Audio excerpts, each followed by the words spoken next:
তুমি দুঃখ দিলে কষ্ট দিলে মন তো দিলে না, আমার মনের মানুষ বন্ধু কেন হলে না।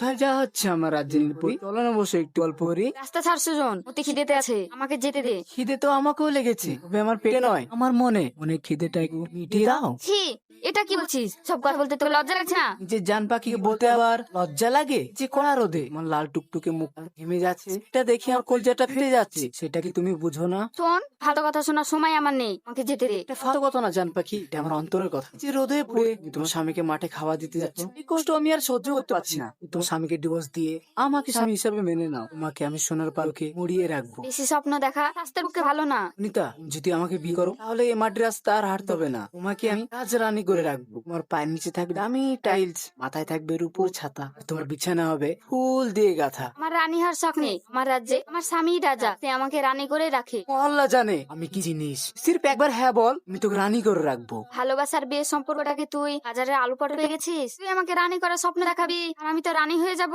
আর একবার ভেবে দেখ, ভাঙা ঘর থাকবি না আমার রাজপ্রাসাদে রাজত্ব করবি। এক সুজন, তোর আমি অনেক কথা শুনলাম, আমাকে যেতে দে, নইলে আমি চিৎকার করবো। চিৎকার করতে হবে না জান পাখি, যাও।